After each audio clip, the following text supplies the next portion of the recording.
Hey everyone, welcome back to the deep dive. We all crave those moments where we can just soak in a ton of fascinating information quickly, right? We love those efficient bursts of knowledge, and that's exactly why you're here. Today, we're taking a plunge into a seriously monumental, a genuinely game-changing episode in music history. Yeah, this particular case really sent ripples through the entire music scene and, kind of forced everyone to rethink some really fundamental ideas about art, interpretation, and ultimately artistic responsibility. We're talking about the time when the legendary heavy metal band Judas Priest got hit with a lawsuit, a $6.2 million lawsuit in 1990. It's almost surreal when you think about it now, but back then, the very essence of artistic expression, the freedom to create, seemed to be hanging in the balance. It sounds wild from where we stand today, but this case was no joke. It really tapped into some deeply rooted societal anxieties and, some very strong convictions about the influence and power of music. Like, how much can a music truly affect us? That was the question looming large. Exactly. And so our mission today, and you're already on board just by being here, is to delve into this monumental legal showdown. We're going to dissect the key details, the main arguments from both sides, and really grasp the lasting impact this case had on how music is created, consumed, and even judged legally. And our trusty roadmap through this fascinating landscape is a piece called Text Call. It really captures the magnitude of this whole event. It's amazing how this single dramatic event can just illuminate so much about the fears of that era and the constantly evolving relationship between artists and their audience. So let's start by unraveling the incredibly tragic incident that sparked this whole firestorm. We're going back to 1985, Sparks, Nevada. Two young men, Ray Belknap and James Vance, attempted to take their own lives. A truly devastating situation. These two young individuals were grappling with some serious personal demons. Substance abuse, deep emotional trauma. Those are the details that really stand out in our source material. And the truly heartbreaking detail is that they had reportedly been listening to Judas Priest's music leading up to that terrible decision.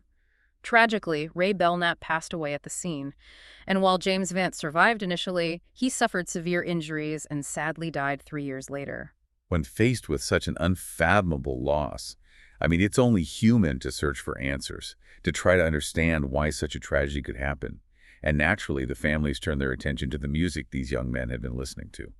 Which brings us to this incredibly heavy and just profound decision. The families chose to directly blame Judas Priest's music for what happened. It's hard to even grasp the depth of grief and pain that would drive such an accusation. It's crucial to remember that this lawsuit didn't erupt from a vacuum. It was deeply entangled with the whole moral panic surrounding heavy metal music in the 1980s. Oh, yeah, totally. It was like everywhere you turned, there were these dire warnings about the supposed dangers lurking in those powerful guitar riffs and intense vocals. Heavy metal was being painted as this sinister force corrupting the youth. Right. You had this widespread belief that the genre was inherently linked to things like violence, drug use, even satanic rituals. It was seen as this insidious threat to the fabric of society. Religious organizations, concerned parents, media outlets, they all chimed in, warning about the deeply corrosive influence they saw heavy metal having on young people. And at the core of this fear, I think, was this chilling notion of hidden manipulation. It wasn't just about the lyrics you could hear and understand. It was about these supposed subliminal messages, these secret commands embedded beneath the surface, targeting young, impressionable minds. And this fear of covert influence brings us to the very heart of the legal battle against Judas Priest, this claim that their music contained concealed subliminal messages that directly influenced Ray Belknap and James Vance. And the lawsuit zeroed in on one song in particular, Better by You, Better Than Me.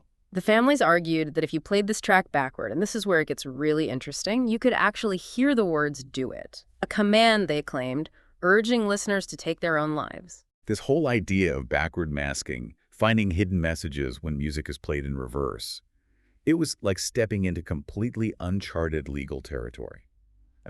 To suggest that a band could be held legally responsible for someone's subconscious interpretation of their music, that was unheard of. And it raised profound questions about the role of intention and interpretation in art. The families also brought in expert witnesses, specialists in psychology and audio analysis.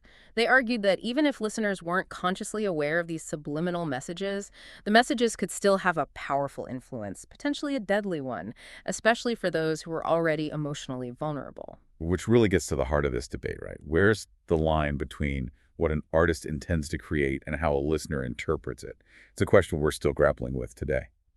But let's shift gears now and look at how Judas Priest responded to these very serious allegations. So the band's defense was pretty straightforward.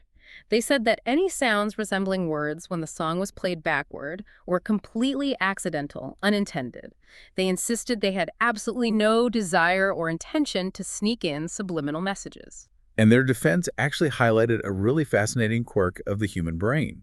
They argued that we're naturally wired to seek out patterns, even in random noise. So hearing a hidden message, they suggested, could simply be the listener's mind trying to make sense of ambiguous sounds. It's a fascinating point, right? Our brains are constantly looking for patterns, for meaning. And I remember reading that during the trial, Rob Halford, the legendary frontman of Judas Priest, actually stood up and sang the song live in the courtroom.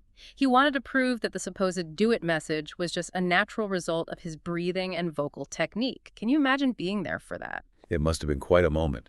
And, the defense also raised a really logical counterpoint. They said, look, if we were intentionally putting subliminal messages in our music, wouldn't we encourage people to buy more albums, to come to more shows, things that would benefit us financially? It makes so much sense. Why would they hide messages that could potentially harm their fan base and ultimately their success? Right. And they went even further, arguing that if you listened with a certain mindset, you could probably find these so-called subliminal messages in countless songs across all genres. It wasn't unique to heavy metal or Judas Priest. This whole thing sounds like it was a real spectacle. It wasn't just a typical courtroom proceeding. It was a high-stakes drama playing out in Nevada in 1990. Absolutely. The trial captivated the public because it went beyond just Judas Priest. It really touched on these fundamental principles of artistic expression, freedom of speech. It raised the question, could artists be held responsible for every interpretation of their work, even subconscious ones? And it wasn't just lawyers arguing back and forth. They brought in all kinds of experts, specialists in subliminal messaging, audio analysis. They were trying to figure out if this do-it message was really there, and if so, what kind of impact it could have. Yeah, and get this, at one point, the whole courtroom actually moved to a recording studio. The judge, the jury, the lawyers, everyone packed up and went to this different setting so they could listen to the audio evidence in a more, acoustically controlled environment. It must have been surreal. So with the band's denial and explanations laid out, the stage was set for a dramatic legal showdown. So after all the arguments, all the expert testimonies, the big question is, what happened? How did it all end? What did the judge decide? Well, the verdict came down on August 24th, 1990.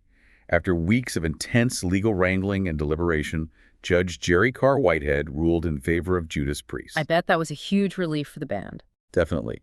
The judge basically concluded that, yes, there were some sounds in Better by You, Better Than Me, that when isolated, amplified, or played in reverse, could resemble the words, do it, but there wasn't enough evidence to prove that the band had intentionally put those sounds there. So just having potentially suggestive sounds that someone might interpret in a certain way wasn't enough to hold the band liable. It really seems to come down to intent, right? Exactly. And this ruling really underscored a key principle. Artists aren't mind controllers. They're not responsible for every possible interpretation of their work as long as there's no evidence of malicious intent.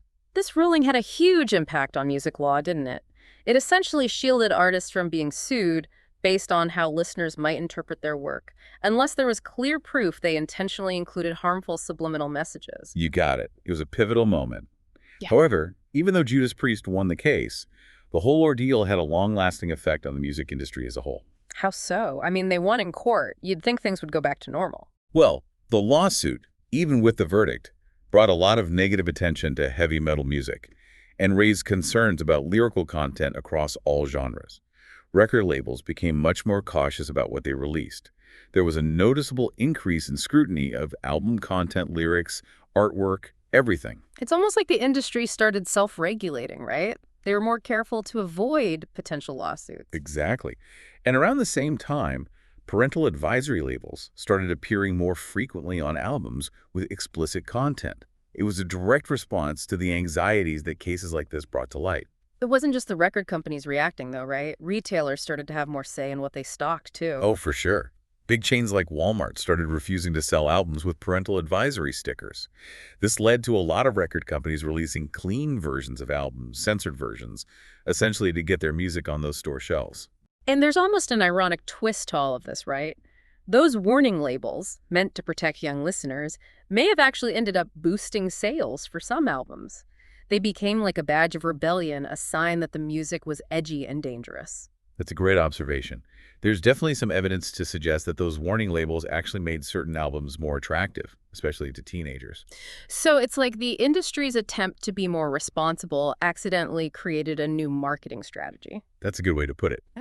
This whole episode also led to record companies setting up internal review panels. Their job was to basically analyze album content before release and try to anticipate any potential controversies or legal challenges. It was a way to be more proactive and avoid future problems. Looking back on it all, what do you think is the biggest takeaway from this lawsuit? I mean, Judas Priest didn't have to pay any money, but it definitely changed things. Absolutely. For Judas Priest, the lawsuit probably just cemented their image as rebels, as artists who stood up to censorship. And remember, they released their album Painkiller right in the middle of this whole legal battle. It was a powerful, defiant statement. Perfect timing, or maybe a very intentional choice. Perhaps both. Yeah.